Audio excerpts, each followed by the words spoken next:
General Marbel, pag may mangyaring masama sa Vice Presidente ng bansa, sa kanyang pamilya, their blood will be on your hands sapagkat ikaw ang nagmaniobra sa utos ng politiko at lahat ng ito ay hindi mangyayari kung hindi ka rin inutusan ni Mr. Marcos Jr. na sisingilin ka ng taong bayan. Tsak na darating yon, Ginoong Marbel. Pakinggan niyo po ang statement ng Vice Presidente ng bansa na pilit sinisikel ng isang police general na hindi naman inalal ng bayan ay hindi niya nirerespeto ang pangalawang Pangulo ng bansa. Itong si General Marbel, makinig ka sa statement from Kaado Paglinawan. Bago ko po banggitin ang aking konklusyon, sisingit lang po natin ang isang open letter to Romel Marbel galing sa ating Vice Presidente. Romel, noong lumabas ang issue ng pagbabawas ng aking security personnel, nagbigay ako agad ng pahayag na hindi ito makakaapekto sa aking trabaho bilang ikalawang Pangulo ng Pilipinas. Hangad ko sana na matapos na ang usaping ito dahil hindi hamak na napakaraming mga suliranin ng ating bansa na higit na mahalaga kaysa sa aking proteksyon. Subalit, tila nakakatatlong interview ka na sa patungkol sa akin. Sa isang banda, naiintindihan ko kayo sapagkat natural lang sa mga nagsisinungaling na magkaroon ng sari-saring kwento at dahilan. Pero hindi ko na maatim ang tuloy-tuloy na paglilinlang sa aking mga kababayan. Uulitin ko, wala akong problema sa pagbawi ng PNP personnel bilang security team ng Office of the Vice President. Kaya kaya kong magtrabaho ng walang security. Ngunit may problema ako sa mga kasinungalingang ipinapahayag sa taong bayan, lalo na kung ang mga kasinungalingang ito ay mula mismo sa pinakamataas na opisyal ng kapulisan. Iisa-isahin ko. Una, ang Vice Presidential Protection Division ay isinailalim ng PSPG ayon sa utos ng Napolcom ay sadyang ginawa para hindi pakialaman ng mga tulad mo ang security ko at ang susunod na Vice Presidente ng bansa.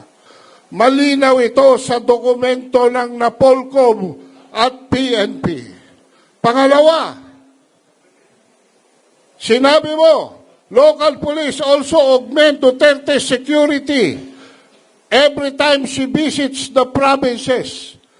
Kaya nga ang BPPD para walang hablutan at hindi maabala ang trabaho ng local police. Pangatlo, we requested the Office of the Vice President for a possible pull-out of our 75 personnel because we really need our personnel on the ground in the National Capital Region, and they agreed. Walang request na nangyari. Sinabihan lamang ng PSPG ang OVP na kukunin nila ang mga personnel. Hindi na kami nakipagtalo dahil ikaw naman ang batas, di ba? Kasunod nito ay lumabas na ang relief orders sa utos mo. Ito ay base na rin sa dokumento ng PNP. Pangapat, we don't see any threat against the Vice President, sabi mo, so we need to reduce the people. If they want more, then we will add if they request it. Hindi ba malisyosong pagpapalabas ng video footage noong ako'y nasa NAIA? Kuha sa isang lugar kung saan pawang mga empleyado lamang ng paliparan at piling tao ang maaaring nandoon. Hindi na baling ako, ngunit nakuha at sa publiko rin sa naturang video ang aking asawa at mga minor na edad na anak na naging malaking banta sa kanilang seguridad. Bukod pa rito, kamakailan lamang ay nagtuno rin ang mga operatiba ng PNP sa lugar kung saan ako nakatira upang mag-casing. Pilit pang inaalam kung nasaan mismo ang bahay na inuupahan ko. Bahay kung saan rin nakatira ang aking mga anak. Kung hindi ito napigilan ng mga nagmagandang loob na opisyal ng Homeowners Association, hindi ko na alam kung ano pa ang maaaring mangyari. Ano ba ang ibig sabihin ng threat sa iyo? Ang banta ba ay maaari lamang magmula sa mga external elements?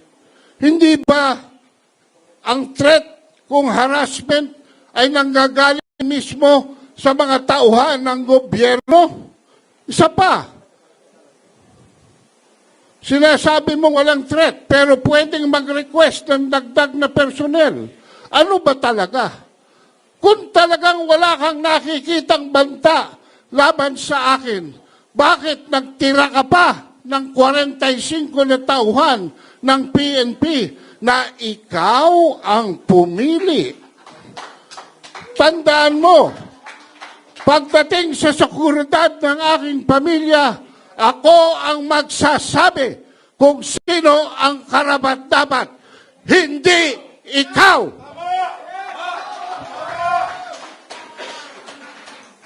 Mambabatas ka lang, hindi ka Diyos.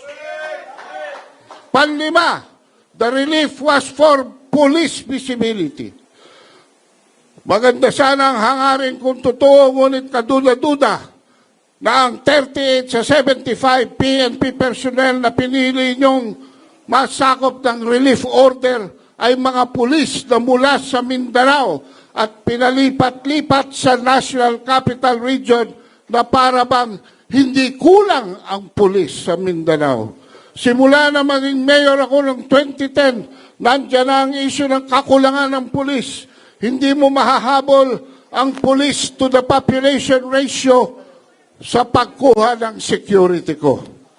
Ang kailangan ng PNP ay isang chief na makabago mag-isip at gagamit na makabagong teknolohiya, drones, innovation at iba pa upang mabigyan solusyon ang issue ng peace and order.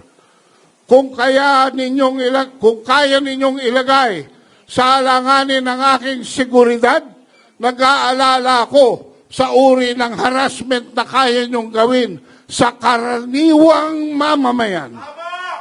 Tulad na lamang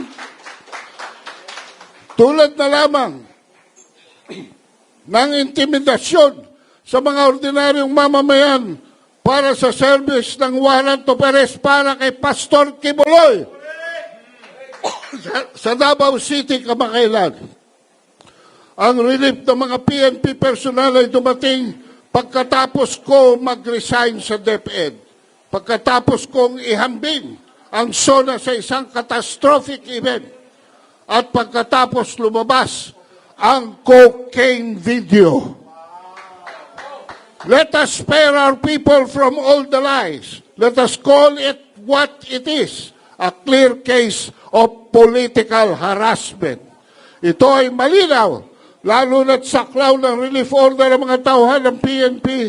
Mayroong trust and confidence ko dahil kung hindi sila security ng Pangulong Rodrigo Duterte mula pa noong 2016, ay security ko ay mula pa noong 2007. It was obviously targeted list and a targeted maneuver, nothing less.